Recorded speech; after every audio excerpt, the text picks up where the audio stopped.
नमस्कार दोस्तों, रिंकी प्रजापति एजुकेशन में आप सभी का स्वागत है। आप लोग तो केमिस्ट्री बहुत पढ़े होंगे, बहुत से प्लेटफार्म और चैनल पर पढ़े होंगे, लेकिन इस चैनल में जो कंटेंट है, ऐसा कंटेंट किसी भी चैनल या प्लेटफार्म पर नहीं पाएंगे। तो जैसे बहुत से चैनल या बहुत से सर, मैं किसी की बुराई नहीं कर रही हूँ, वहाँ पे सब लोग जो है लिगेंड का IUPAC नामकरण सिखा देते हैं, लेकिन कभी ये जो लिगेंड का जो दिया हुआ है, ये जो नाम दिया हुआ है, इनका सूत्र लिखना नहीं सिखाते हैं। तो हम इस वीडियो के माध्यम से जानेंगे कि इनका सूत्र कैसे लिखते हैं। तो दोस्तों, हम एकदम आसान शब्दों में समझने वाले हैं, तो हमारे वीडियो के साथ अंत तक बने रहें और ध्यान से देखें और अपने सभी दोस्तों तक ज़रूर शेयर करें जो भी क्लास 12th केमिस्ट्री में अच्छे नंबर लाना चाहते हैं। तो हम अपना सेशन शुरू करते हैं। तो जैसे हमारा पहला क्वेश्चन यहाँ पे है कि टेट्रा हाइड्रो ऑक्सो जिंकेट, इसका हमें रासायनिक सूत्र लिखना है। जैसे यहाँ पे दिया हमारा क्वेश्चन कि IUPAC नियमों के आधार पर निम्नलिखित के लिए सूत्र लिखिए, तो हम इनका सूत्र लिखेंगे। तो इसके पहले मैं आप लोगों को ये दूसरा वाला जो क्वेश्चन है इसे कराऊंगी। अगर आप इसे समझ जाते हैं तो जो पहला हमारा क्वेश्चन है इसे समझने में आपको आसानी होगी। तो सबसे पहले हम यहाँ पे देखेंगे, ये हमारा होता है धनात्मक धातु, ये होता रासायनिक गिनती, जो लिगेंड होती है उसके पहले लिखा जाता है, ये लिगेंड है।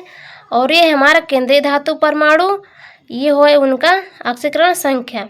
तो सबसे पहले हम लिखेंगे धनात्मक धातु। धनात्मक धातु हमारे पास क्या है? पोटेशियम। तो हम यहाँ पे पोटेशियम लिख देंगे, थोड़ा यहाँ पे गैप रखेंगे, फिर बड़ा कोष्टक के अंदर लिगेंड लिखते हैं तो बड़ा कोष्टक लगाएंगे।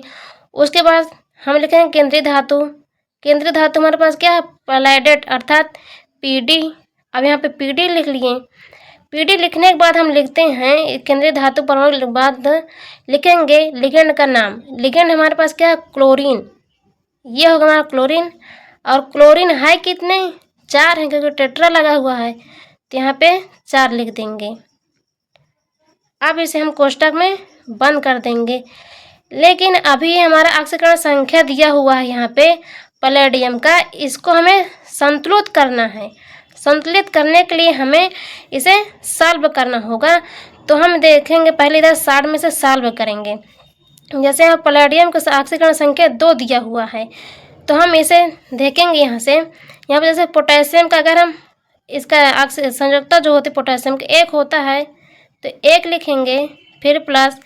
और ये पैलेडियम जो पैलेडेट यहाँ पे लिखा हुआ है, इसकी ऑक्सीकरण संख्या कितने दी है? 2 दिया हुआ है, तो यहाँ पे 2 लिख देंगे, फिर प्लस। अब यहाँ पे क्लोरीन की संयोजकता -1 होती है, और यहाँ कितने? 4। ये जो है जब इसे सॉल्व करेंगे तो ये 0 आना चाहिए। तो हम यहाँ पे जब सॉल्व करेंगे तो ये जुड़ जाएगा 3, और यहाँ पे -4 बराबर 0 नहीं आ रहा है। अब इसे हमें 0 करने के लिए जहाँ पे ये हम 1 लिए हैं, ये पोटेशियम को हमें 2 लेना पड़ेगा। यदि हम यहाँ पे 2 ले रहे हैं, तब देखिए हमारा क्वेश्चन यहाँ पे आ जाएगा। जैसे हम देखें यहाँ पे अगर पोटेशियम 2 ले लिए प्लस, अब यहाँ पे जो पैलेडियम था इसकी ऑक्सीकरण 2 दिया है, तो यहाँ पे 2 रखेंगे, फिर प्लस। यहाँ पे क्लोरीन जो है ये है, ये -4 हो जाए, -1 का गुणा 4 में कराएंगे तो -4 हो जाएगा। अब जब इन्हें सॉल्व करें तो 0 आना चाहिए, तो यहाँ पे देखिए ये 4 हो जाएगा, और ये -4 हो जाएगी, यहाँ पे 0 हो गया। तो ये हमारे जो समीकरण है अब जो है ये संतुलित हो रहा है, तो इसका सूत्र ये सही हो गया। अब ऐसे लिखते हैं।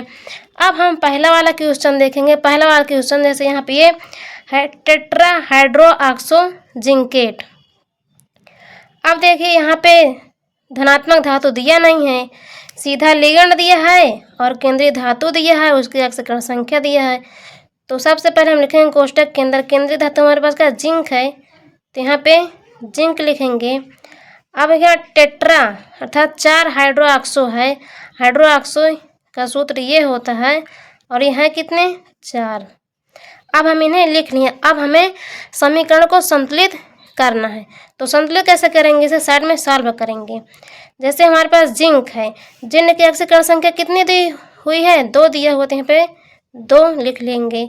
फिर प्लस ये OH जो है इसकी संयोजकता माइनस चार्ज होती है, तो यहाँ पे माइनस लिख लेंगे। और ये 4 है तो 4 का गुणा करा देंगे। अब जब इसे सॉल्व करें तो 0 आना चाहिए, तो 2 और यहाँ पे बचेगा माइनस 4 बराबर आएगा -2।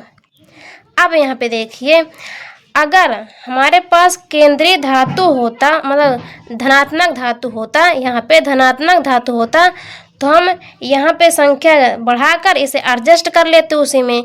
लेकिन हमारे पास धनात्मक धातु यहाँ पे नहीं है, तो जो हमारे ऑक्सीकरण संख्या बची है, चाहे प्लस में हो या माइनस में, हमारे पास जो ऑक्सीकरण संख्या बची माइनस में है, तो हम यहाँ इसे लगा देंगे। अब ये हमारा सूत्र सही हो गया, क्योंकि समीकरण संतुलित हो गया। अब यहाँ पे आपको ये कंफ्यूज आया होगा, इसलिए मैंने पहले यहाँ पे बता दिया था। अगर केंद्रीय धातु जैसे यहाँ पे इसमें है, अगर इसमें भी होती तो हम वहाँ पे बढ़ा लेते। अब इसमें तो धनात्मक धातु नहीं है, तो यहाँ पे नहीं बढ़ा सकते, तो इसे हम बाहर लिखेंगे।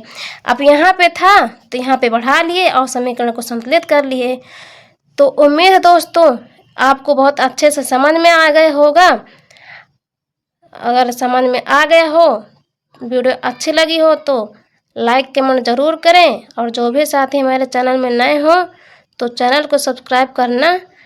तो हम करेंगे कुछ महत्वपूर्ण लिगेंड जिनका हमें अविपेशी नामकरण लिखना है, और ये कई बार बोर्ड एग्जाम में पूछे गए हैं, तो इनको आप ध्यान से देखना। तो सबसे पहले हमारा क्वेश्चन है, निम्नलिखित संकुल यौगिक के अविपेशी नामकरण करना है। तो हमारा पहला क्वेश्चन ये है, ये हमारा दिया हुआ है लिगेंड CuNH3 जो कि 4 है, और ये है SO4। तो हम इनका नामकरण करेंगे। तो नामकरण जब करेंगे तो सबसे पहले हम लिखेंगे धनात्मक धातु। हमारे पास धनात्मक धातु नहीं है, तो अब लिखेंगे लिगेंड। लिगेंड लिखने से पहले अगर वो उसमें 2 है 3 है तो उनकी हम गिनती लिखते हैं। तो गिनती हमारे पास ये जो लिगेंड की संख्या कितनी है, 4 है, तो हम ये क्या लिखेंगे, टेट्रा। ये हो गया टेट्रा। अब ये क्या है, एमीन है, तो हम लिख देंगे टेट्रा एमीन, टेट्रा एमीन। अब क्या लिखेंगे, केंद्रीय धातु परमाणु। केंद्रीय धातु परमाणु हमारे पास क्या है, ये है क्यूप्रम,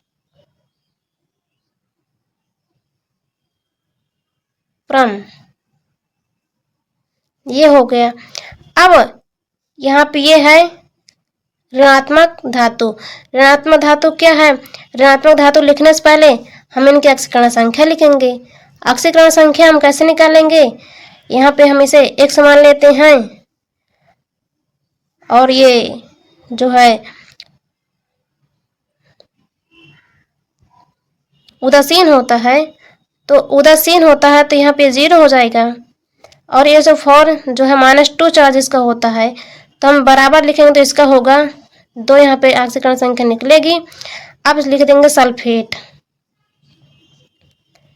अब साथी ध्यान देना, यहाँ पे हम इसका अविपेशी नामकरण करने से पहले इनको पहचान लेंगे कि ये जो लिगेंड है ऋणात्मक लिगेंड है, संकुल यौगिक है कि धनात्मक संकुल यौगिक है। जब तक हम पहचान नहीं पाएंगे कि धनात्मक संकुल यौगिक ऋणात्मक संकुल यौगिक है, तब तक हम इनका अविपेशी नामकरण नहीं कर सकते हैं।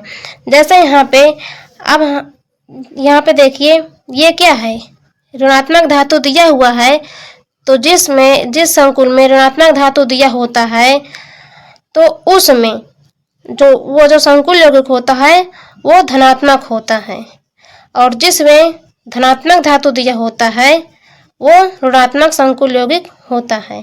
यही पहचान है। अगर आपको डिटेल्स में देखना है तो हम वीडियो एक बना चुके हैं, वहाँ पे आप जाकर समझ सकते हैं। अब हम देखेंगे दूसरा हमारा क्वेश्चन है, यहाँ पे तो हम लिखेंगे ये पोटेशियम है, पोटेशियम। उसके बाद लिखेंगे लिगेंड का नाम टेट्रा साइनो। उसके बाद ये हो जाएगा निकलेट। अब ऑक्सीकरण संख्या निकालेंगे 2x-4, तो हमारा हो जाएगा ऑक्सीकरण संख्या यहाँ पे 2। अब हम देखेंगे अगला क्वेश्चन ये है हमारा। अब इसका भी लिखेंगे तो ये हो जाएगा, पहले हम एमीन लिखेंगे तो पेंटा एमीन। उसके बाद ये है तो ट्राई, ये कार्बोनिल है कार्बोनिल। अब लिखेंगे केंद्रीय धातु, ये हमारे पास कोबाल्ट है। इसके बाद ऑक्सीकरण संख्या निकालेंगे तो ये भी उदासीन तो हमारे पास आएगा 1 ऑक्सीकरण संख्या। उसके बाद लिख देंगे क्लोराइड, ये हो गया इसका आईयूपीएसी नाम। अब यहाँ पे अगला देखेंगे, अगला हमारे पास ये है, इसका भी लिखेंगे। तो अब यहाँ पे इसे ध्यान से देखें, यहाँ पे तो धनात्मक धातु भी दिया हुआ, ऋणात्मक धातु भी दिया हुआ है। अब क्या करेंगे, तो जब दोनों में धनात्मक धातु भी दिया हो, ऋणात्मक धातु भी दिया हो, तो वो जो संकुल यौगिक होता है वो उदासीन संकुल यौगिक होता है। तो उदासीन संकुल यौगिक का भी आईयूपीएसी नामकरण हम धनात्मक संकुल यौगिक की तरह ही करेंगे। तो हम सबसे पहले लिखेंगे यहाँ पे पोटेशियम,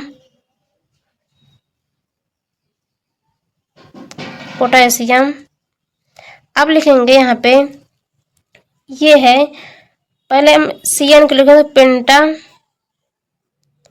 साइनाइडो। ये होता है हमारा नाइट्रोनियम।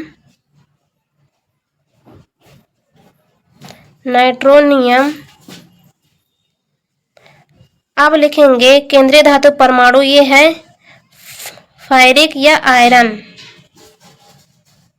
हम इसे लिख देंगे। अब निकालेंगे ऑक्सीकरण संख्या, तो ये हमारा हो जाएगा 3, ये -5, ये +1, ये तो उदासीन हो तो 0 हो जाएगा। तो ये हो जाएगा 3 1 4, तो 1 यहाँ पे, तो हमारे साथ ऑक्सीकरण संख्या 1 निकल है। अब हम लिखेंगे इसका नाम, अभी इसका नाम आप लोगों को नहीं पता होगा, तो इसका आईयूपीएसी नाम होता है हाइड्रेट। तो ये 2 है, तो हम लिखेंगे यहाँ पे, क्या जगह नहीं तो हम यहाँ पे लिख देंगे डाई हाइड्रेट। ये हो गया हमारा आईयूपीएसी नाम। तो आज के लिए इतना ही दोस्तों। अगर हमारी वीडियो अच्छी लगे तो लाइक कमेंट जरूर करें। चैनल में नए हो, चैनल को सब्सक्राइब करना ना भूलें। धन्यवाद।